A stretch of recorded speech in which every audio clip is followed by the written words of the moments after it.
So hello guys, AG this side. So welcome you all to my channel Study with AG. तो आज से हम लोग एक नया चैप्टर स्टार्ट करने वाले हैं, वो है D and F block elements. तो इसको स्टार्ट करने से पहले मैं एक चीज़ कहना चाहूँगा कि अगर आपको मेरे ये सीरीज़ को अच्छा लग रहा है, मतलब इसका जो वीडियोस मैं डाल रहा हूँ इसमें अगर आपको हेल्प मिल रहा है तो प्लीज़ मेरे चैनल को शेयर कीजिए और सब्सक्राइब कीजिए और वीडियोज़ को लाइक भी कीजिए। और अगर आपका कोई मतलब क्वेरी हो या कुछ डाउट हो तो प्लीज़ कमेंट सेक्शन में आप पूछ सकते हैं या बता सकते हैं, ठीक है। तो हम आगे बढ़ते हैं। आज का चैप्टर जो है हम लोग स्टार्ट करने वाले हैं वो है बहुत एक इम्पॉर्टेंट सा चैप्टर जो है D and F block elements.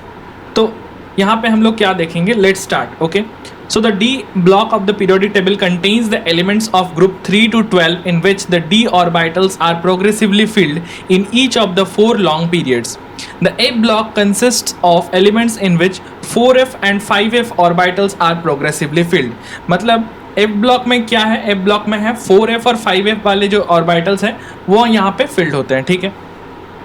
So they are placed in the separate panel at the bottom of the periodic table. तो यहाँ पे जो हम लोग का जो डी एफ ब्लॉक में जो एफ ब्लॉक रहते हैं उसको हम लोग एक अलग से नीचे लिखते हैं पीरियोडिक टेबल में। तो आप लोग तो अभी तक देख ही चुके होंगे, बहुत बार पीरियोडिक टेबल आप लोग देखे होंगे, जहाँ पे हम लोग क्या करते हैं, जो पीरियोडिक टेबल में जो एफ ब्लॉक एलिमेंट्स रहते हैं उनको हम लोग नीचे एक अलग से लिख देते हैं। क्यों? क्योंकि अगर उसको हम लोग पीरियोडिक ब्लॉक मतलब पीरियोडिक टेबल में अगर उसको घुसाएंगे तो क्या बन जाएगा, उसका थोड़ा सा मतलब डिस्टॉर्ट हो जाएगा पीरियोडिक टेबल, मतलब थोड़ा सा बिखर जाएगा, मतलब उसका शेप नहीं रह पाएगा। तो इसीलिए हम लोग क्या करते हैं, इसीलिए हम लोग उसको अलग से नीचे लिखते हैं, ठीक है। ये समझ में आ गया। अब यहाँ पे the names transition metals and inner transition metals are often used to refer to the elements of D and F block elements respectively. There are mainly 4 series of transition metals जिसको हम लोग कहते हैं 3D सीरीज जो start होता है scandium से to zinc, 4D series जो स्टार्ट होता है इट्रियम से कैडमियम तक, 5D सीरीज जो स्टार्ट होता है लैंथेनम से, एंड वहाँ पे एक बीच में जो आ जाता है ब्लॉक एलिमेंट्स आ जाते हैं। तो लैंथेनम के बाद फिर हाफनियम और फिर हाफनियम से मरकरी तक। फिर 6D सीरीज जो है वो है एक्टिनियम से स्टार्ट होता है which has actinium and elements from rutherfordium to copernicium, ठीक है। ये समझ में आ गया। अब the 2 series of the inner transition metal जैसे कि 4f जो स्टार्ट होता है वो मैंने बताया जो 5D के बीच में 4f स्टार्ट होगा सीरियम से लुटेशियम तक, और 6D के बीच में जो होगा स्टार्ट 6D के बीच में जो स्टार्ट होगा वो होगा 5f थोरियम से लोरेंशियम तक, ठीक है। Are known as lanthanoids and actinoids. मतलब ये जो 4f सीरीज और जो 5f सीरीज है उसको हम लोग लैंथेनॉइड्स और एक्टिनॉइड्स कहते हैं। तो इसका भी कारण आप लोग को पता ही चल गया कि लैंथेनम के बाद आता है इसीलिए लैंथेनॉइड्स, और ये है एक्टिनियम के बाद आता है इसीलिए इसका नाम हो गया एक्टिनॉइड्स, ठीक है। ये समझ में आ गया। अब हम लोग आगे देखते हैं। Originally the name transition metals was derived from the fact that there chemical properties were transitional between those of S and P block elements. Now according to IUPAC, transition metals are defined as metals which have incomplete d subshell either in neutral atom or in their ions. Zinc, cadmium and mercury of group 12 have full D10 configuration in their ground state as well as in their common oxidation states and hence are not regarded as transition metals. मतलब zinc, cadmium और mercury जो है वो उसका क्या रहता है, group D10 configuration रहता है, fully D10 configuration रहता है। तो इसीलिए वो क्या करते हैं, उसको हम लोग ट्रांजिशन मेटल्स के नाम से नहीं जानते हैं। तो इसको हम लोग जब पीरियोडिक प्रॉपर्टीज पढ़ रहे थे तब भी डिस्कस किए थे कि ट्रांजिशन एलिमेंट्स किसको कहा जाता है। ट्रांजिशन एलिमेंट्स हम लोग उसी को कहते हैं जिसका अगर डी ऑर्बिटल जो है वो इसमें मतलब फुल्ली फिल्ड नहीं होना चाहिए, मतलब फुल्ली फिल्ड पार्शियली फिल्ड होना चाहिए। हम लोग ऐसे कह सकते हैं कि हाँ ये पार्शियली फिल्ड होना चाहिए। तो पार्शियली फिल्ड रहना चाहिए इन किस में, इन जीरो ऑक्सीडेशन स्टेट या फिर और any other oxidation state, any other oxidation state. Zero oxidation में स्टेट मतलब ग्राउंड स्टेट या एनी अदर ऑक्सीडेशन स्टेट में अगर डी ऑर्बिटल में पार्शियल फील्ड है कोई भी ऑक्सीडेशन स्टेट या ग्राउंड स्टेट में, तब उसको हम लोग ट्रांजिशन एलिमेंट्स बोलेंगे, नहीं तो नहीं बोलेंगे। तो इसमें से किसको नहीं बोलते हम लोग, जैसे कि जिंक, कैडमियम, मरकरी एंड कॉपरनीशियम, इन लोगों को हम लोग नहीं बोलते हैं, ठीक है। ये समझ में आ गया। अब आगे देखते हैं हम लोग क्या बोला हुआ है यहाँ पे। However being the end members of 3D, 4D, 5D transition series respectively their chemistry is studied along with the chemistry of the transition metals. मतलब ये क्योंकि डी ब्लॉक में ही बिलोंग कर रहे हैं, डी ब्लॉक में बिलोंग करते हैं लेकिन ट्रांजिशन मेटल्स नहीं है। बहुत इंपॉर्टेंट पॉइंट है। ये लोग डी ब्लॉक एलिमेंट्स तो है क्योंकि इनके D10 मतलब डी कन्फिग्रेशन है, लास्ट जो फिल ऑर्बिटल है वो क्या है, वो डी वाला है, तो इसीलिए डी ऑर्बिटल्स तो है, लेकिन इसका जो है ये ट्रांजिशन एलिमेंट्स नहीं है। समझ में आ गया। अब यहाँ पे लिखा हुआ है 3D, 4D, 5D transition series में है, ठीक है। तो इसीलिए हम लोग इसको क्या करते हैं, स्टडी करते हैं, यहाँ यहीं पे स्टडी कर लेते हैं कि ऑल्दो ये ट्रांजिशन एलिमेंट्स नहीं है, लेकिन हम लोग इसको डी ब्लॉक्स के अंदर ही स्टडी करेंगे। ये बहुत कॉमन भी है, ठीक है, ऑब्वियस भी है। Okay, so the presence of partly filled D और F orbitals in their atoms makes transition elements different from that of the non transition elements. Hence transition elements and their compounds are studied separately. मतलब transition elements के जो properties है वो non transition से very करता है। तो the presence of partly D and F their atoms make transition element different. तो ये डिफरेंट बनाता है उन लोगों का, क्योंकि उसमें पार्टली फिल्ड डी और एफ ऑर्बिटल्स रहता है। तो इसीलिए transition elements and their compounds are studied separately. However the usual theory of valence as applicable to the non transition elements can be applied successfully to the transition elements also. मतलब जो valence हम लोग use theory of valence, मतलब क्या, जो valency का बात हो रहा था हम लोग का, उसको, या वैलेंस बॉन्ड थ्योरी का बात कर रहे थे हम लोग, तो वो सारे कुछ को हम लोग यहाँ पे भी यूज़ कर सकते हैं। ऑल्दो कि उसका जो प्रॉपर्टीज़ है बहुत हद तक डिफरेंट होता है, लेकिन हाँ वो तो एप्लीकेबल रहता है, ठीक है। वो थ्योरीज है, वो थ्योरीज एप्लीकेबल रहते हैं, ठीक है। उसके बाद जो है various precious metals such as gold, silver, platinum and industrially important metals like iron, copper and titanium belong to the transition metal series, ठीक है। In this unit, we shall first deal with the electronic configuration, occurrence and general characteristics of the transition metals elements, with special emphasis on the trends in the properties of the first row 3D transition metals, along with the preparation and properties of some important compounds. This will be followed by consideration of certain general aspects such as electronic configuration, oxidation states and chemical reactivity of the inner transition metals. तो समझ में आ गई ये वाला part. अब हम लोग आगे बढ़ते हैं। The transition elements, जिसको हम लोग D block elements भी बोलते हैं। So the D block occupies the large middle section of the periodic table, flanked between S and P block elements in the periodic table. The d orbitals of the penultimate energy level of atoms receive electron, giving rise to 4 rows of the transition metal, that is 3D, 4D, 5D and 6D. All these series of transition elements are shown in table 8.1.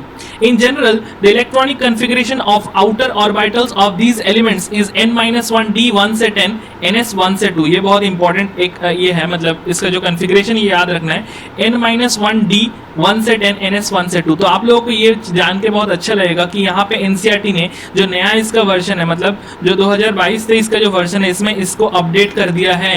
तो ये पहले लिखा रहता था n-1 d 1 से 10, ns 0 से 2, लेकिन अभी इसको 1 से 2 कर दिया गया है, ठीक है। ये समझ में आ गया आपको, n-1 d 1 से 10 और ns जो है 1 से 2। तो ये याद क्यों रखना है, क्योंकि यहाँ पे एक एक्सेप्शन रहता है जिसमें पैलाडियम जो रहता है उसका क्या रहता है, उसका यहाँ पे 0 रहता है एनएस में, लेकिन उसको हम लोग जनरल इलेक्ट्रॉनिक कन्फिग्रेशन में काउंट नहीं कर सकते, वो एक एक्सेप्शन है।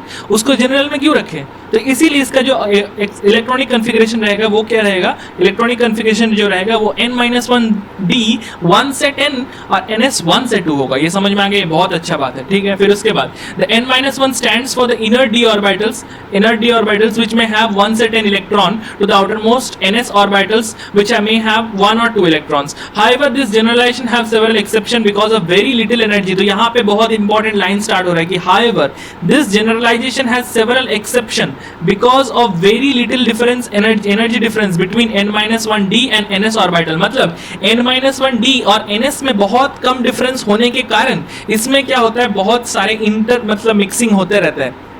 मतलब इलेक्ट्रॉन यहाँ से जाके यहाँ तक आ जाता है, मतलब n-1 d से उठ के ns में आ जाता है, कभी ns से उठ के n-d में आ जाता है, क्योंकि इसका बहुत जो एनर्जी डिफरेंस है बहुत कम है। मतलब बहुत थोड़ा सा एक्साइटेशन एनर्जी मिलने से ही एनर्जी इलेक्ट्रॉन जो है वो जंप कर सकता है इधर से उधर, ठीक है, समझ में आ गया। तो further more half and completely filled जो सेट्स होते हैं of orbitals are relatively more stable. तो ये क्यों होता है, इसका कारण हम लोग एटॉमिक स्ट्रक्चर में पढ़ते हैं कि इसका जो रहता है रीजन रहता है क्या, एक्सचेंज एनर्जी के कारण। जितना ज्यादा एक्सचेंज एनर्जी होगा उतना ज्यादा स्टेबल होगा इलेक्ट्रॉनिक कन्फिग्रेशन। तो हाफ एंड कंप्लीटली फील्ड में क्या होता है, एक्सचेंज एनर्जी बहुत ज्यादा होता है, तो इसीलिए क्या हो जाता है, orbitals are relatively more stable. अब इसके बाद जो है consequences of this factor is reflected in the electronic configuration of chromium and copper. तो क्रोमियम कॉपर ये तो हम सारे डिटेल में डिस्कस करते हैं एक बार, तो ये वाला हम लोग और ये वाला पैराग्राफ में और हम लोग को जाने की जरूरत नहीं है, डायरेक्ट हम लोग यहाँ से स्टार्ट करते हैं। Electronic configuration of outer orbitals of the transition elements ground state. तो ये बहुत इंपॉर्टेंट, इसको याद रखना भी बहुत इंपॉर्टेंट। इसको कैसे याद रखते हैं, जिसको याद रखते हैं स्कूटी वैन कार में फे को निकल कॉपर जिंक। इसका बहुत सारे और ट्रिक्स भी होते हैं, जैसे साइंस टीचर विनीता कृपलानी, मन फे को नी क्यों जान है, तो ये सारे बहुत कुछ होते हैं। तो आप लोग को सिर्फ कोई एक याद रखना है। अगर आप लोग को ऑलरेडी याद है तो प्लीज़ उसी को कंटिन्यू कीजिए, क्योंकि नया चीज़ फिर से याद रखना बहुत डिफिकल्ट हो जाता है। तो उस चीज़ को याद रखिए, बस हम लोग का मेन मोटो है इस चीज़ को, एलिमेंट्स को याद रखना बस। अब इसको स्टार्ट कैसे करें, जिंक का मतलब सॉरी इसका जो Z है, मतलब Z मतलब इसका एटॉमिक नंबर जो है, एटॉमिक नंबर कहाँ से स्टार्ट होता है, स्कैंडियम का 21 से, ठीक है, 21 से, ठीक है, 21, ओके। उसके बाद समझ गए होंगे आप लोग कि मैंने क्यों ऐसे करके कहा। फिर उसके बाद जो है titanium, vanadium, chromium, manganese, iron, cobalt, nickel, copper, zinc. उसके बाद अब सिर्फ एक एक ऐड करते जाइए, 21, 22, 23, 24, 25, 26, 27, 28, 29, 30। समझ में आ गया। अब यहाँ पे 4s में क्या रहेगा, 2 इलेक्ट्रॉन्स, इसमें सिर्फ 2 जो होते हैं वो यहाँ पे हम लोग का जो 2 एलिमेंट्स होते हैं वहाँ यहाँ पे ये होता है, मतलब एक्सेप्शन होता है, क्रोमियम वाला और कॉपर वाला। हम सिर्फ इसको हाईलाइट करते थे, क्योंकि इसमें जो होता है इसमें इलेक्ट्रॉनिक कन्फिगरेशन रहता है 4s1 और 3d5। फिर इसमें भी कॉपर में 4s1 और 3d10, मतलब हाफ फील्ड में स्टेबल होने का कोशिश करता है, ठीक है, ये समझ में आ गया। बाकी सारे तो नॉर्मल है। उसके बाद सेकेंड जो ट्रांजिशन सीरीज है, इसको कैसे याद रखना होता है, इसको याद रखने का भी ट्रिक होता है, जैसे कि यारी, ज़रूर, निभाना, मौत तक, रुकावटें, राहें, पड़ी, आग में कूद जाना। जाना मतलब जेडजन से कुछ नहीं है, यहाँ पे कूद जाना तक, ओके। ये क्या होगा, ये यहाँ से तो आपको याद रखना चाहिए, क्योंकि ये 21 है तो उसके साथ 18 ऐड करेंगे तो 39 से स्टार्ट होगा ये वाला, 39, फिर 40, 41, 42, 43, 44, 45, 46, 47, 48, तो ये आ गया याद। अब इसके बाद हम लोग को इसको भी हाईलाइट देखना पड़ेगा कि कौन सा इसमें एनोमली है। तो इसमें नियोबियम है, मॉलिबेडनम है, टेक्नीशियम है, रुथेनियम है, रोडियम है, यहाँ तक है, और यहाँ पे सिल्वर भी है। अब यहाँ पे जो है मैंने पहले भी बताया था, इसमें जो है, इसमें जो पैलाडियम है वो थोड़ा और अलग है, क्योंकि इसमें क्या होता है 5s0 4d10, इसमें 5s0 हो जाता है, ठीक है। और यहाँ पे देखिए रोडियम में 1 और 8, 1 7, 1 6, 1 5, 1 4, ये सब याद हो जाता है, ठीक है। और यहाँ पे भी 1 और 10, मतलब यहाँ पे आप ऐसे याद रख सकते हो, क्योंकि इसमें ज़्यादा मतलब एनोमली ज़्यादा है। कम एनोमली वाला जो है, मतलब जिसमें एनोमली नहीं है, वो याद रख लीजिए, क्योंकि यारी, ज़रूर, कूदना, ऐसे करके कुछ याद रख लीजिए। मतलब सिर्फ Y, ZR और CD ये इसमें एनोमली नहीं है, बाकी सारे में है। सिर्फ पैलाडियम में उसको और थोड़ा अलग से याद रखना है। और उसको याद रखने का जो ट्रिक रहता है वो कैसे याद रखना पड़ता है, उसको याद रखना पड़ता है थप्पड़, THAPPAD, थप्पड़। मतलब आप इतना जोर से थप्पड़ मार दिए कि उसका S का जो इलेक्ट्रॉन है वो 0 निकल गया, मतलब S से निकल गया इलेक्ट्रॉन। तो वो यहाँ पर हम लोग बाद में F ब्लॉक में भी देखेंगे, जब थोरियम आएगा तो थोरियम में भी S0 होता है, और PD मतलब पैलाडियम में भी S0 होता है। तो थोरियम और पैलाडियम में दोनों में S0 होने के कारण मतलब इसका इलेक्ट्रॉनिक कन्फिगरेशन, इसका इतना जोर से थप्पड़ मार दिए कि S से इलेक्ट्रॉन निकल गया, ऐसे करके याद रख सकते हैं आप। बस मैंने ऐसे याद रखा है, ठीक है।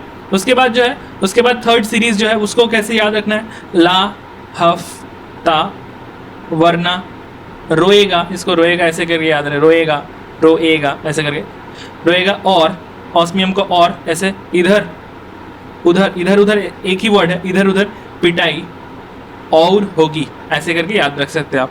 बस ला, हफ्ता, वरना, रोएगा और इधर उधर पिटाई और होगी। तो ये कैसे याद रख, इसका तो हम ये मतलब एनोमली जो है उसको भी हाईलाइट कर देते हैं। तो इसमें जो एनोमलीज है उसको हम देख लेते हैं एक बार। इसमें एनोमलीज है सिर्फ एक में, यहाँ पे प्लेटिनम में और यहाँ पे गोल्ड में, ये दोनों में एनोमलीज है। तो ये दोनों ही आप ऐसे याद रख सकते हैं, हाँ ये दोनों ही बहुत कॉस्टली है, तो कॉस्टली में एक्सेप्शन तो होगा ही कुछ ना कुछ ऐसे टाइप का, ठीक है। तो ये वाले हम याद रख सकते हैं ऐसे करके, 1, 9 और 1, 10। तो इसमें तो कोई कारण ही नहीं मिलता, 1 और 9 कौन बनाता है भाई, लेकिन हाँ एक्सेप्शन है तो क्या ही कर सकते हैं हम लोग, कुछ नहीं कर सकते, ठीक है। इसको याद रखना है। और इसमें और थोड़ा सा ये है कि इसमें जो मिडिल वाला एलिमेंट है रेनियम वाला, इसमें लेकिन कोई ये नहीं होता, प्रॉब्लम नहीं होता है, तो ये बहुत अजीब बात है ना। ओके बात, इसके बाद हम लोग आ जाते हैं आगे, इसके बाद आगे हम लोग आ जाते हैं फोर्थ सीरीज जो है। इसमें कैसे याद रखना है, इसको याद रखना है, AC में बैठा रदरफोर्ड, ये तो मैंने पहले भी बताया है, डूब गया सागर में भाई, हंस मत, डोसा खा रहा राहुल गांधी कोने में। तो इसको याद रखना तो मैंने पहले भी बताया था, जब हम लोग पीरियोडिक प्रॉपर्टीज पढ़ रहे थे तब हम लोग बताए थे, इसको डिस्कस किए थे कि इसका जो एलिमेंट्स स्टार्ट होता है वो कहाँ से स्टार्ट होता है 89। हाँ तो ओके, ये वाला मैं पहले वाला डिस्कस करना भूल गया कि इसका जो 57 है कैसे याद रखना है। 39 के साथ अगर आप 18 ऐड करते हो तो वो 57 देता है यहाँ पे। अब इसके बाद डायरेक्ट 72, मतलब आपको क्या करना है 57 के साथ आप 14 ऐड कीजिए, तो 14 ऐड करने से क्या आ जाएगा, मतलब 14 एलिमेंट जो है वो बीच में रह जाएगा, तो मतलब 11 और इधर 71, मतलब 71 आ गया। तो उसके बाद वाला से स्टार्ट करना है फिर से 72, 73, 74, 75, 76, 77, 78, 79, 80 ऐसे करके स्टार्ट करना है। ओके, और ये जो है इसमें भी आप देख लीजिए 57 के साथ अब क्या करना है 2, 18, 18 दो बार 18 हो गया ना, अब 32 ऐड करना है, तो 32 ऐड कर देंगे तो 89 आ जाएगा। उसके बाद फिर से 14 ऐड करेंगे तो कितना आ जाएगा 103 आ जाएगा। तो 103 को हम अलग कर देंगे, मतलब वो तो अलग आ गया, 104 से स्टार्ट करना है, 104, 5, 6, 7, 8, 9, 10, 11, 12, ठीक है, आ गया समझ में। और इसमें जो एनोमली है उसमें किसमें है, सिर्फ राहुल गांधी, मतलब सॉरी इसमें किसमें है, इसमें सिर्फ रोएंजेनियम में है, तो इसको सिर्फ याद रखना है। इसमें फिर से 7s1 रहेगा और 6d10 रहेगा, ठीक है, ये समझ में आ गया, इतना तो समझ में आ गया, बहुत इंपॉर्टेंट था ये, सारे कुछ को डिस्कस मैंने कर दिया, उसको ट्रिक्स भी बता दिया कैसे याद रखना है, सारा कुछ मैंने कर दिया। अब इसके बाद हम लोग आगे बढ़ते हैं। फिर जो दिखा हुआ है the electronic configuration of the outer orbitals of zinc, cadmium, mercury and copernicium are represented by the general formula n-1 d1 से 10 ns2। The orbitals in this elements are completely filled in the ground state as well as in their common oxidation states, therefore they are not regarded as transition elements. तो ये तो मैंने पहले भी बताया, ये NCERT ने बहुत बार लिखा है, तो इसको बहुत ध्यान रखिएगा कि कौन ट्रांजिशन एलिमेंट्स है और कौन ट्रांजिशन एलिमेंट्स नहीं है, ठीक है। The d orbitals of the transition elements protrude to the periphery of the atom, तो ये बहुत इंपॉर्टेंट पॉइंट है। डी ऑर्बिटल्स का जो ट्रांजिशन एलिमेंट्स का जो ये होता है, डी ऑर्बिटल्स जो होता है वो प्रोट्रूड करता है, मतलब उसका जो आपको शेप तो पता ही है, वो डबल डम्बल शेप होता है, ऐसे ऐसे ऐसे डबल डम्बल शेप। ये थोड़ा सा अजीब बन गया, इसको थोड़ा ठीक कर देते हैं हम लोग, ठीक है। तो ये जो आपको देखने को मिल रहा है, इसका जो ये है डबल डम्बल शेप, मतलब ये प्रोट्रूडिंग नेचर के होता है, मतलब थोड़ा सा फैला हुआ रहता है। इसका जो अलग अलग जो लोब्स है, ये जो लोब्स है ये सारे कुछ निकला हुआ रहता है, मतलब इसको अप्रोच करना बहुत आसान है। तो periphery of the an atom more than the other orbitals, तो बाकी ऑर्बिटल जैसे कि एस और पी, आपको तो पता है एस तो गोला ही रहता है, इसमें क्या ही करेंगे, सो तो सारा साइड से सेम ही है। और पी वाला भी ज़्यादा नहीं है क्योंकि इसमें सिंगल डम्बल है, इसमें डबल डम्बल है, तो ये ज़्यादा अप्रोचेबल होगा डी वाला। So hence they are more influenced by surroundings. तो डी ऑर्बिटल जो है ये ज़्यादा इन्फ्लुएंस्ड होता है किससे, surroundings as well as affect the atoms or molecules of the surrounding, मतलब जो एटम या मॉलिक्यूल जो सराउंडिंग में रहता है उसको भी अफेक्ट करता है, उससे भी अफेक्ट होता है, तो बहुत अच्छा चीज़ है ये तो, ठीक है। फिर उसके बाद जो है in some respect ions of a given d to the power n configuration, जो n जो है 1 से 9 have similar magnetic and electrical properties with partly filled d orbital. This element exhibits certain characteristic properties such as display of a variety of oxidation states, formation of a colored ions and entering into complex formation with a variety of ligands। मतलब जो यहाँ पे जो है, यहाँ पे क्या क्या करता है, ऑक्सीडेशन स्टेट शो करता है, variety of oxidation state, coloured compound show करता है, coloured ions formation, entering into complex formation मतलब कॉम्प्लेक्स बनाता है, और क्या करता है वैरायटी ऑफ लिगेंड्स भी बनाता है, ठीक है। फिर उसके बाद जो आता है the transition metals and their compounds also exhibit catalytic property and paramagnetic behaviour. तो ये भी क्या होता है, कैटालिटिक प्रॉपर्टी शो करता है, पैरामैग्नेटिक बिहेवियर शो करता है। All this characteristics have been discussed in details later in the unit. अब यहाँ पे लिखा हुआ there are greater similarities in the properties of the transition elements of the horizontal row in contrast to the non transition elements. However some group similarities also exist. We shall first study the general characteristics and the trends in the horizontal rows and then consider some group similarities. मतलब यहाँ पे क्या कहा गया कि कुछ मतलब similarities ज्यादातर हॉरिजॉन्टल रोज से ज्यादा किस में देखा हुआ जाता है, ग्रुप में ज्यादा देखा जाता है, तो इसीलिए हम लोग क्या करते हैं, ग्रुप में भी ज्यादा सिमिलैरिटी एग्जिस्ट करता है। लेकिन यहाँ पे हम लोग पहले क्या स्टडी करेंगे, यहाँ पे हम लोग पहले study the general characteristics in the horizontal rows and then consider some group similarities, ठीक है। तो अब हम लोग आगे बढ़ते हैं, जो है लिखा हुआ कि on what ground can you say that scandium is a transition elements but zinc is not. तो बहुत ही आसान काम है। स्कैंडियम का जो 3d1 रहता है वो ग्राउंड स्टेट में, उसमें डी हाफ फील्ड मतलब हाफ क्या मतलब पार्शियली फिल्ड रहता है, तो इसीलिए इसको ट्रांजिशन एलिमेंट्स कहते हैं। लेकिन जो जिंक रहता है उसमें ये फुल्ली फिल्ड रहता है, तो इसीलिए डी ऑर्बिटल्स, इसीलिए उसको हम लोग ट्रांजिशन एलिमेंट्स नहीं कह पाते हैं, तो बहुत साधारण बात है। अब सिल्वर के बारे में लिखा हुआ है, silver atom has completely filled D orbitals in its ground state. How can you say that it is a transition element. मतलब आप ये आपको क्रॉस क्वेश्चनिंग कर रहा है कि मतलब यही स्टूडेंट जैसा क्वेश्चन नहीं करते कि सर ऐसे कैसे हो गया, ये तो हम लोग ऐसे पढ़ते हैं, तो वैसे टाइप का बात है ये कि ये पूछ रहा है कि सिल्वर का तो 4d10 कन्फिगरेशन है कंप्लीटली फिल्ड, अब आप कैसे उसको ग्राउंड स्टेट बोल रहे हो? तो हम लोग तब बोलते हैं कि भाई यहाँ पे सिल्वर जो है वो आप लोग सिर्फ Ag+ में देखते हो, वो सही बात नहीं है, Ag2+ भी बनाता है। ये वाला पॉइंट के ऊपर इसको हम लोग ट्रांजिशन एलिमेंट बोलते हैं। ऐसे जनरली तो ये जो है Ag+ बनाता है सिर्फ, मतलब ज़्यादातर कंपाउंड आप लोग देखे होंगे, ज़्यादातर ऑलमोस्ट ऑल कंपाउंड्स में Ag+ बनाता है, लेकिन कुछ कुछ कंपाउंड्स है जहाँ पे Ag2+ भी बनाता है। तो तब 3D9 configuration, sorry 4D9 configuration आता है। इसके लिए क्या हो जाता है, उसको हम लोग ट्रांजिशन एलिमेंट्स बोलना पड़ता है उसको हम लोग को, ठीक है। अब इसके बाद हम लोग आते हैं, we will discuss the properties of elements of first transition series only in the following section. मतलब हम लोग सिर्फ फर्स्ट ट्रांजिशन सीरीज, मतलब जो 3D सीरीज है उसी को डिस्कस करेंगे अच्छे से, ठीक है। तो हम लोग पहले देखते हैं general properties of the transition elements. तो फिजिकल प्रॉपर्टीज में nearly all the transition element display typical metallic properties. तो टिपिकल मेटालिक प्रॉपर्टीज शो करते हैं, जैसे कि high tensile strength, ductility, malleability, high thermal and electrical conductivity, ये सारा कुछ शो करता है, एंड मेटालिक लस्टर। लेकिन with exception of what, with the exception of zinc, cadmium, mercury and manganese. मतलब जिंक, कैडमियम, मरकरी, मैंगनीज ये छोड़ के बाकी सारे जो है वो सारे क्या करते हैं, वो सारे मेटालिक प्रॉपर्टीज शो करते हैं। मतलब नियरली ऑल ट्रांजिशन एलिमेंट्स क्या करते हैं, मेटालिक प्रॉपर्टीज शो करते हैं। लेकिन क्या क्या छोड़ के, zinc, cadmium, mercury and manganese. आप लोग बोलोगे कि मैंगनीज यहाँ पे कैसे आ गया? जिंक, कैडमियम, मरकरी तो मान लिया क्योंकि वो ट्रांजिशन एलिमेंट्स नहीं है, इसीलिए वो लोग नहीं शो करते, ठीक है। लेकिन मैंगनीज कैसे आ गया? यहाँ पे मैंगनीज आने का कारण है कि उसका जो मेटालिक स्ट्रक्चर रहता है वो प्री डिफाइंड नहीं रहता है, मतलब वो कोई एक स्ट्रक्चर नहीं रहता है, एक से ज्यादा टिपिकल मेटालिक स्ट्रक्चर शो करता है। इसी के कारण मैंगनीज का जो है प्रॉपर्टीज उतना ज्यादा मतलब मेटल के जैसा नहीं होता है, ठीक है। जैसे देख लीजिए आप लोग यहाँ पे lattice structure of transition metals, तो scandium, titanium, vanadium, chromium, manganese, iron, cobalt, nickel, copper, zinc, फिर yttrium, zirconium, niobium, molybdenum, technetium, ruthenium, rhodium, palladium, silver, cadmium, फिर lanthanum, hafnium, tantalum, tungsten, rhenium, osmium, iridium, platinum, gold and mercury. ये जो लिखा हुआ है यहाँ पे, क्या लिखा हुआ है यहाँ पे, HCP जो है वो यहाँ से यहाँ तक HCP का लैटिस है, ठीक है, स्कैंडियम और टाइटेनियम का, मतलब जो नीचे वाला है। फिर वेनाडियम, क्रोमियम जो है ये सारे कुछ क्या है, वेनाडियम, क्रोमियम ये सारे कुछ BCC बनाते हैं, मतलब बॉडी सेंटर्ड क्यूबिक लैटिस। फिर इसके बाद जो मैंगनीज है, मैंगनीज उसको छोड़ के यहाँ पे आप देखिए, यहाँ से लेके यहाँ तक ये लोग बनाता है क्या, HCP बनाता है, ठीक है। सिर्फ मैंगनीज को छोड़ के, ये वाला को छोड़ के, ठीक है। इसका तो बहुत ही कंफ्यूज आत्मा है, इसको छोड़ देते हैं। फिर यहाँ पे कोबाल्ट से जो स्टार्ट होके यहाँ तक है, ये सारे कुछ क्या बनाता है, यहाँ पे यहाँ तक, सॉरी यहाँ तक नहीं, ये वाला यहाँ तक CCP बनाता है, मतलब क्यूबिक क्लोज पैक स्ट्रक्चर। लेकिन ये वाला जो लास्ट वाला है ये हेक्सागोनल क्लोज पैक स्ट्रक्चर बनाता है, HCP बनाता है, ठीक है। ये समझ में आ गया। अब हम लोग आगे देखते हैं, यहाँ पे जो लिखा हुआ है, transition metals with the exception of zinc, cadmium, mercury are very hard and have low volatility. मतलब ट्रांजिशन मेटल्स किसको छोड़ के, जिंक, कैडमियम और मरकरी को छोड़ के, इस बार मैंगनीज को नहीं पकड़ा है, ठीक है, समझ लीजिए, बहुत इंपॉर्टेंट याद रखना। जो मतलब ये लोग जो है, मतलब जिंक, कैडमियम, मरकरी ये हार्ड नहीं रहते हैं और लो वोलेटिलिटी पे नहीं, इसका हाई वोलेटिलिटी होता है। लेकिन यहाँ पे बाकी ट्रांजिशन मेटल्स जो है उसका बहुत हार्ड रहता है और उसका लो वोलेटिलिटी रहता है। मेल्टिंग एंड बॉइलिंग पॉइंट जो रहता है वो भी बहुत हाई रहता है, ठीक है।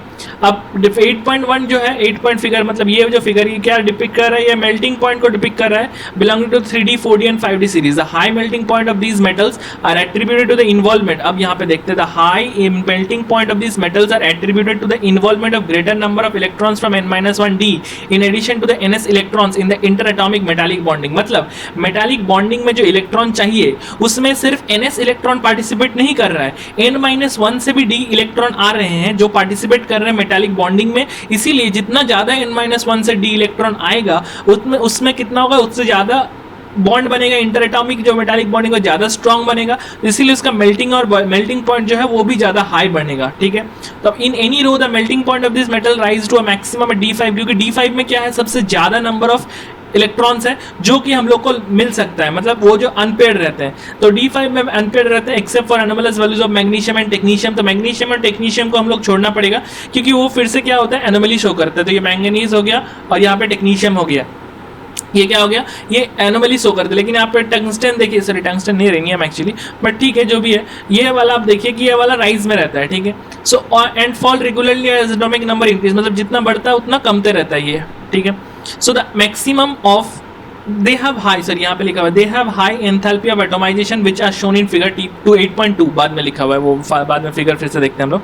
The maxima at about the middle of each series indicate that one unpaired electron per d orbital is particularly favourable for strong interatomic interaction. मतलब एक इलेक्ट्रॉन अगर रहता है हर एक डी ऑर्बिटल में तो क्या रह जाएगा वहां पे, सबसे ज्यादा स्ट्रॉन्ग इंटरएटॉमिक इंटरेक्शंस बनेगा. तो इसी के कारण हम उसको क्या करते हैं, उसको फेवरेबल बॉन्डिंग के कारण बनाते हैं. अब जो आगे देखते हैं हम लोग, इन जनरल क्या लिखा हुआ है, in general greater the number of valence electron, मतलब जितना ज्यादा क्या हो जाएगा वैलेंस इलेक्ट्रॉन बनेगा उतना क्या होगा, स्ट्रॉन्गर होगा bonding, resultant bonding. So since the enthalpy of atomisation is an important factor, जो एंथैल्पी ऑफ एटोमाइजेशन जो है वो एक इंपॉर्टेंट फैक्टर है डिटरमाइन करने के लिए standard electrode potential of a metal.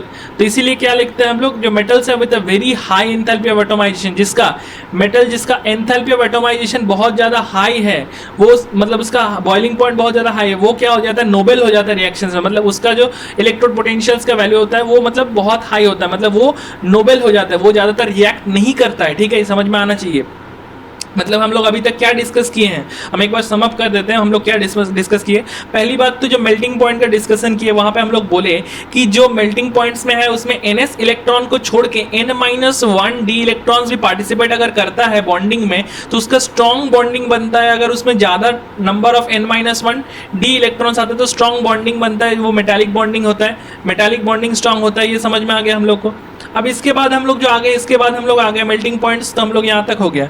इसके बाद अच्छा, मेल्टिंग पॉइंट में दो एक्सेप्शन जो थे वो है मैंगनीज और टेक्नीशियम, जिसका जो D5 कॉन्फ़िगरेशन है वो मैक्सिमम होने के कारण भी, D5 कॉन्फ़िगरेशन मतलब हाफ फील्ड हो रहा है, तो मतलब एक ऑर्बिटल के लिए एक इलेक्ट्रॉन है जो अनपेयर्ड रहता है. तो इसके कारण फिर से मतलब इसके बावजूद, इसके होने के बावजूद क्या होता है, इसके होने के बावजूद क्या हो जाता है, इसके होने के बावजूद हम लोग का जो n-1 d इलेक्ट्रॉन्स है वो पार्टिसिपेट नहीं कर पाता है बॉन्डिंग में, और इसी के कारण क्या हो जाता है, उसका जो मेल्टिंग पॉइंट होता है वो कम होता है एज कंपेयर टू अदर्स. ठीक है, ये समझ में आ गया. ये तो दोनों इसका बन गया. उसके बाद हम लोग एंथैल्पी ऑफ एटोमाइजेशन मतलब डेल्टा Eg नहीं, इसको AT बोल सकते हैं हम लोग, ऑफ H0.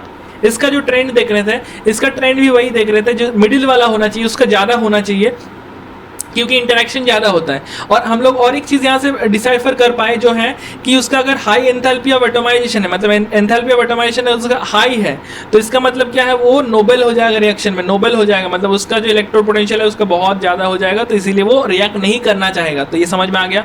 अब हम लोग आगे देखते हैं कि another generalization that may be drawn from figure 8.2 is that the metals of the second and third series have greater enthalpy of atomization than the corresponding elements of the first series. मतलब first series से ज्यादा होता है. This is an important factor in accounting for the occurrence of much more frequent metal-metal bonding in compounds of heavy transition metals. मतलब heavy transition जो metal है उसमें ज्यादा क्यों metal-metal bonding होता है, इसका कारण मतलब उसका जो फॉर्मेशन है क्यों होता है, इसका कारण है कि उसका जो एंथैल्पी ऑफ एटोमाइजेशन है वो हायर रहता है as compared to the first block से, फर्स्ट जो रो है उससे ज्यादा रहता है उसका. तो इसीलिए इसका जितना हेवी होगा उतना उससे ज्यादा मेटल बॉन्डिंग उसका जितना स्ट्रॉन्ग होगा. ठीक है, उसके बाद हम लोग आ जाते हैं variation in atomic and ionic sizes of transition metals. So in general, ions of the same charge in a given series show progressive decrease in radius with increasing atomic number. मतलब जो जितना एटॉमिक नंबर बढ़ते रहता है क्या हो जाता है, the same charge in a given series show progressive decrease in ionic radius, मतलब रेडियस कमते रहता है. This is because the new electron जो है वो कहाँ पे एंटर करते हैं, enters a d orbital each time the nuclear charge increases by unity. मतलब जितना 1 बढ़ते रहता है उससे क्या हो जाता है, न्यू इलेक्ट्रॉन जो एंटर करता है किसमें, d orbitals each time, और इसमें क्या हो जाता है, साइज जो है वो डिक्रीज करते रहता है. ठीक है, so it may be recalled that the shielding effect of a D electron is not that effective. तो ये हम लोग पहले भी पढ़ चुके थे कि जो shielding effect of d electron है is not that effective. Hence the net electrostatic attraction between the nuclear charge and the outermost electron increases and the ionic radius decreases. मतलब जितना ज्यादा शील्डिंग, क्योंकि उसका पुअर है लेकिन उसका जेड का वैल्यू तो ज्यादा है, इसीलिए क्या हो जाता है, जो इलेक्ट्रॉन से आउटरमोस्ट ऑर्बिटल उसको वो अट्रैक्ट करता है और उसको होल्ड बना के रखता है. मतलब होल्ड बना के अगर रखा तो क्या हो जाएगा, होल्ड बना के रखा मतलब उसका जो रेडियस है वो डिक्रीज कर गया, मतलब उसका साइज जो है वो छोटा हो गया. ठीक है, ये समझ में आ गया हम लोग को. अब इसके बाद जो दिया हुआ है, the same trend is observed in the atomic radius of a given series. However the variation with the series is quite small. A interesting point emerges when the atomic sizes of one series are compared with those of the other corresponding elements in the other series, the curve of 8.3 shows an increase from the first 3D to second 4D series of the elements, but the radii of the third 5D series are virtually the same as those of the corresponding numbers of second D series.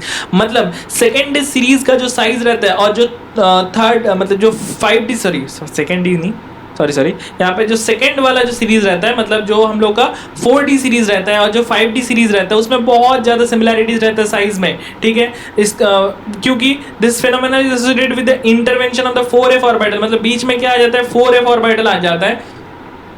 तो इससे क्या हो जाता है, इससे nuclear charge जो है बहुत ज़्यादा बढ़ जाता है, लेकिन उसका जो शील्डिंग इफेक्ट बहुत पुअर होने के कारण क्या हो जाता है, उसका जो साइज ऑलमोस्ट सेम रह जाता है। तो the filling of 4f before 5d orbital in the regular decrease in the atomic radius called as lanthanoid contraction. तो इसको हम लोग क्या कहते हैं, लैंथेनॉइड कॉन्ट्रैक्शन, ठीक है। Which essentially compensate for the expected increase in the atomic size with increasing atomic number, ठीक है। The net result of lanthanide contraction is that the second and the third D series of the exhibit similar radius, जैसे कि zirconium का रहता है 160 picometre और hafnium का क्या रहता है 159 पिकोमीटर, उससे थोड़ा सा कम, थोड़ा सा very similar physical and chemical properties. इसका जो हो जाता है फिजिकल और केमिकल प्रॉपर्टीज बहुत ज़्यादा सिमिलर हो जाता है, कि मोर देन एक्सपेक्टेड, जितना एक्सपेक्ट किया जाता है on the basis of the family relationship. उसके बाद हम लोग देखते हैं the factor responsible for the lanthanoid contraction क्या है, वो is somewhat similar to that observed in ordinary transition series and attributed to similar cause, that is the imperfect shielding of one electron by another in the same set of orbitals. However, the shielding of one 4f electrons by another is less than that of the 1d electron by another. And as the nuclear charge increases along the series, there is a fairly regular decrease in the size of the entire 4f to the power n orbitals, ठीक है। The decrease in metallic radius coupled with the increase in the atomic mass results in a general increase in the density of these elements. Thus, from titanium to copper, the significant increase in the density may be noted. तो ये समझ में आ गया। तो density जो है metallic radius coupled with increase in the atomic mass results in a general increase in the density of this element, मतलब density जो होता है वो बढ़ते रहता है of this element. Thus, from titanium to copper, that significant increase in density may be noted. ये समझ में हम लोग को आ गया।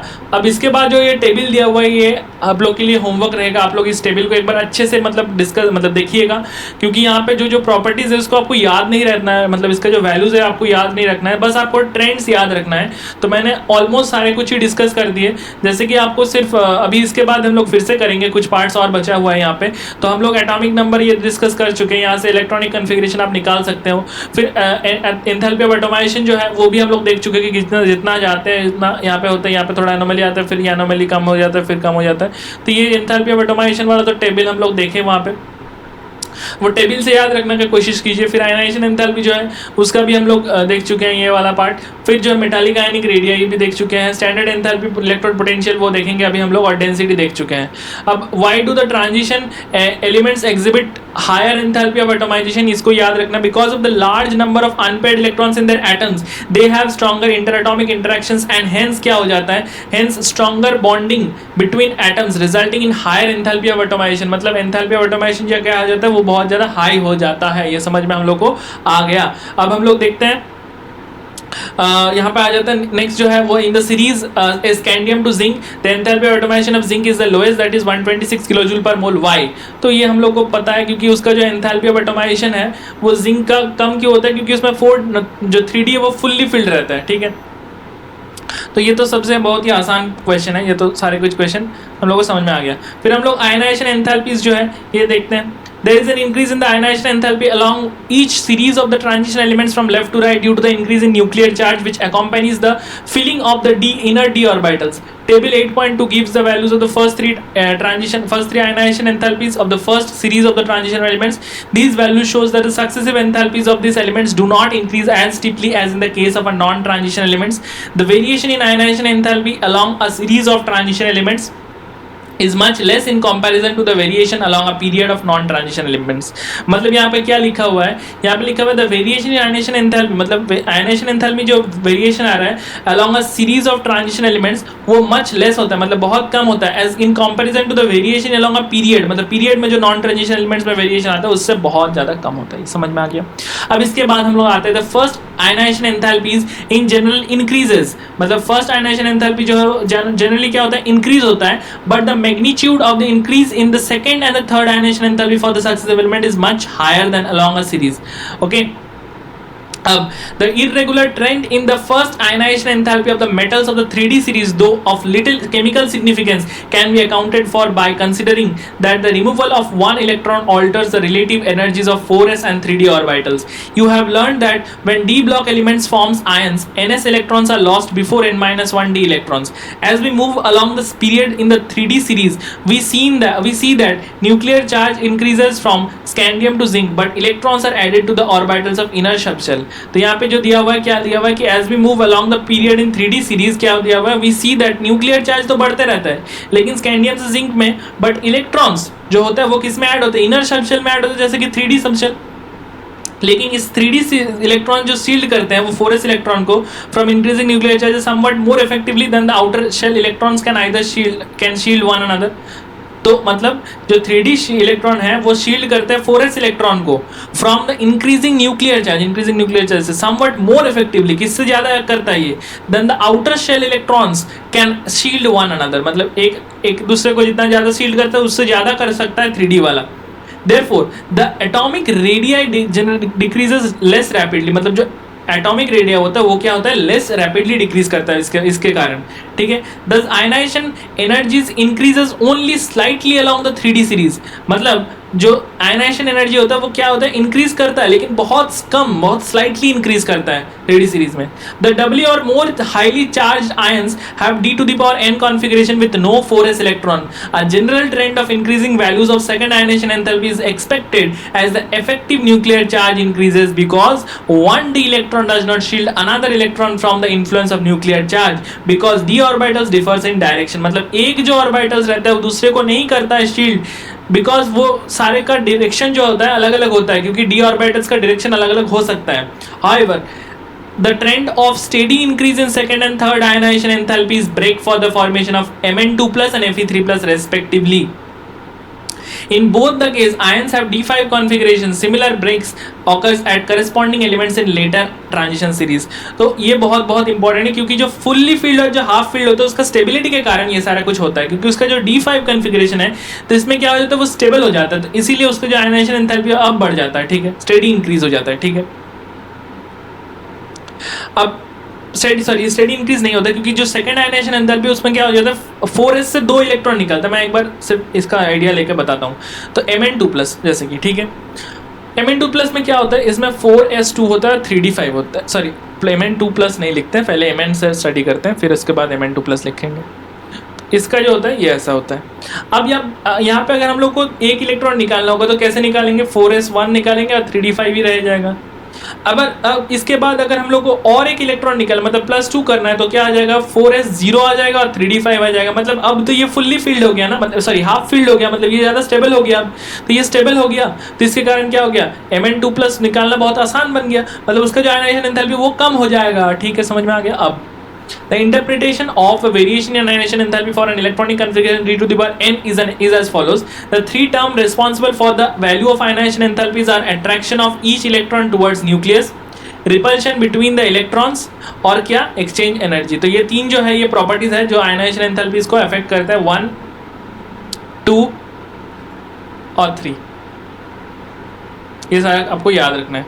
Exchange energy is responsible for the stabilisation of energy state. Exchange energy is approximately proportional to the total number of possible pair of parallel spins in the degenerate orbitals. When several electrons occupy a set of degenerate orbitals, the lowest energy state corresponds to the maximum possible extent of single occupation of orbitals and spins, जो Hund's rule को follow करता है.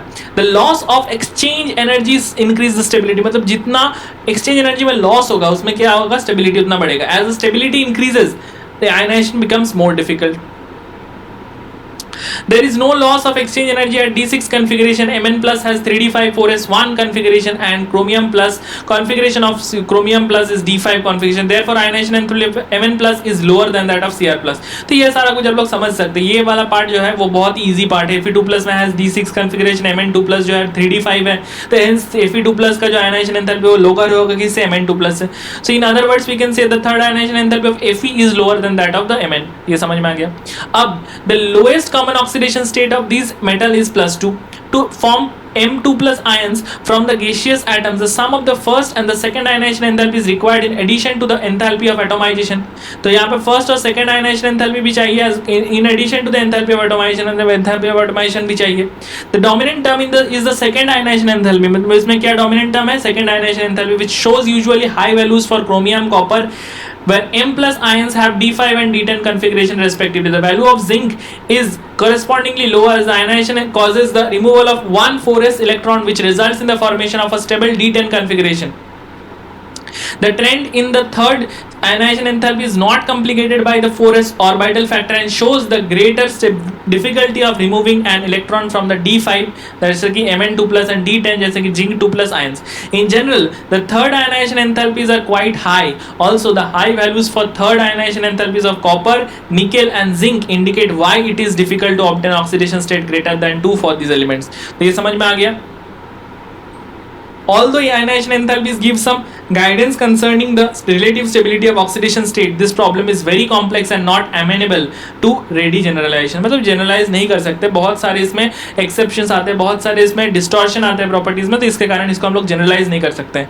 तो मेरा advice एक रहेगा, जो ionization enthalpy वाला part है, मैं उसको कहना चाहूँगा कि एक बार आप लोग फिर से इसको read कीजिए अच्छे से, और मैंने जो discuss किया, मैंने जो समझाया, अगर आपको समझने में कोई प्रॉब्लम आ रहा है तो इस वीडियो को मतलब फिर से एक बार ये वाला पार्ट जो है आयनाइजेशन एंथैल्पी का जो पार्ट है, इसको आप लोगों को फिर से देखिए और इसको समझिए अच्छे से, क्योंकि ये वाला जो पार्ट है बहुत बहुत इंपॉर्टेंट रहता है.